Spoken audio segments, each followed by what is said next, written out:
कोमलता की पराकाष्ठा कहानी। महात्मा बुद्ध की इस 6 कहानी को पूरा सुने। जीवन में आप सभी को जीने की कहानी सुने। जिस रात को बुद्ध का परिनिर्वाण हुआ, आधी रात के समय सुभद्र नाम का एक परिव्राजक आया। उसके मन में कुछ शंकाएं थीं। आनंद ने उसे यह कहकर रोक दिया, उन्हें हैरान मत करो, वह थके हुए हैं। भगवान ने आनंद की बात सुन ली। उन्होंने आनंद से कहा, नहीं आनंद, सुभद्र को मना मत करो, मेरे पास आने दो। वह परम ज्ञान की इच्छा से पूछना चाहता है, हैरान करने की उसकी इच्छा नहीं है।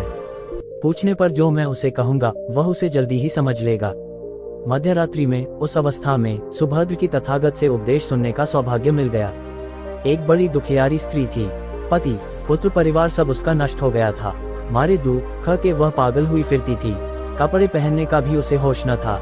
उसका नाम पटाचारा था। एक दिन घूमते हुए वह बुद्ध के पास जैतवन आराम में आ गई। उस नंगी स्त्री को देखकर लोगों ने कहा, यह पागल है, इसे इधर मत आने दो। बुद्ध ने कहा, इसे मत रोको। जैसे ही वह पास आई, बुद्ध ने कहा, भगिनी, स्मृति लाभ कर। स्त्री को कुछ होश आया। लोगों ने उस पर कपड़े डाल दिए जिन्हें उसने ओढ़ लिया। स्त्री फूट फूट कर रोने लगी। बुद्ध ने अपने उपदेशामृत से उसके शोक को दूर कर दिया। 2. बुद्ध का एक भिक्षु शिष्य था वक्कली। वह एक बार बीमार पड़ गया। उसने अपने एक साथी भिक्षु के द्वारा भगवान का दर्शन करने की अपनी इच्छा उन तक पहुंचवाई। भगवान उसकी इच्छा पूरी करने उसके पास गए। दूर से भगवान को आता देखकर वक्कली उनका सम्मान करने और उनको आसन देने के लिए चारपाई से उठने की चेष्टा करने लगा। भगवान ने उसे यह कहकर रोक दिया कि अलग आसन तैयार है, उसके हिलने डुलने की आवश्यकता नहीं है, और वह बिछे आसन पर बैठ गए। वक्कली ने उसकी वंदना करते हुए कहा, आपके दर्शन की मेरी बड़ी इच्छा थी, आपने कृपा करके उसे पूरा कर दिया। बुद्ध ने कोमल स्वर में कहा, वक्कली शांत हो जा, तेरी जैसी गंदी काया है वैसी ही मेरी है। वक्कली, इस गंदी काया को देखने से क्या लाभ? जो धर्म को देखता है वह मुझे देखता है, जो मुझे देखता है वह धर्म को देखता है। 3. भगवान बुद्ध गृहस्थों के प्रति बड़ी सहानुभूति रखते थे। एक बार सुप्रवासा नामक स्त्री के बच्चा होने वाला था और वह असह्य वेदना से पीड़ित थी। उसने अपने पति के द्वारा बुद्ध के चरणों में प्रणाम अर्पित करवाया। भगवान ने उसे आशीर्वाद देते हुए कहा, कुलीय पुत्री सुप्रवास, सुखी हो जाए, चंगी हो जाए, सुखी और चंगी होकर बिना किसी कष्ट के वह पुत्र प्रसव करे। 4. ब्राह्मणों के साथ भी उनकी पूरी सहानुभूति थी, जैसे कि विश्व के सभी प्राणियों के साथ उनकी पूरी सहानुभूति थी। बावरी नामक ब्राह्मण के एक शिष्य ने जब अपने गुरु की ओर से भगवान के चरणों में प्रणाम निवेदन किया तो भगवान ने आशीर्वाद देते हुए कहा, शिष्यों सहित बावरी ब्राह्मण सुखी हो, मानव तुम भी सुखी हो, चिरजीवी हो।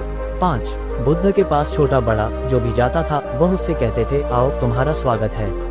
भगवान अपनी अंतिम यात्रा में पावा और कुशीनारा के बीच जा रहे थे। रास्ते में उन्हें पुक्कुस मल्लपुत्र नामक व्यापारी मिला। उसने उन्हें एक दुशाला भेंट किया, परंतु भगवान उसे अकेले कैसे आड़ते। वह अपने शिष्य आनंद को सम्मिलित करना चाहते थे। उन्होंने कहा, पुक्कुस, दुशाले के एक भाग को मुझे ओढ़ा दे, दूसरे को आनंद को।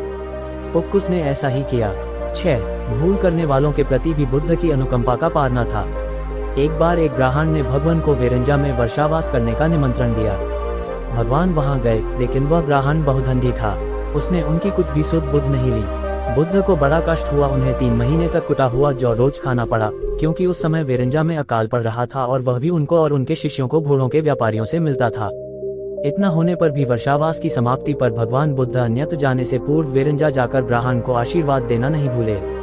भगवान बुद्ध के जीवन में ऐसी अनंत घटनाएं मिलती हैं। उनमें हमें उनकी मानवता के दर्शन होते हैं। उनके जीवन में कोमलता की पराकाष्ठा थी और उनकी वाणी में अपूर्व माधुर्य था जो सबको अपनी ओर खींचता था। उनके मुंह से क्रोध भरा शब्द कभी नहीं निकलता था। वह मनुष्य थे, परंतु मनुष्य की दुर्बलताओं से ऊपर उठ चुके थे। उनके व्यक्तित्व में मानवता की शुभ ज्योत्सना धर्म की स्थिति बनकर चमकी।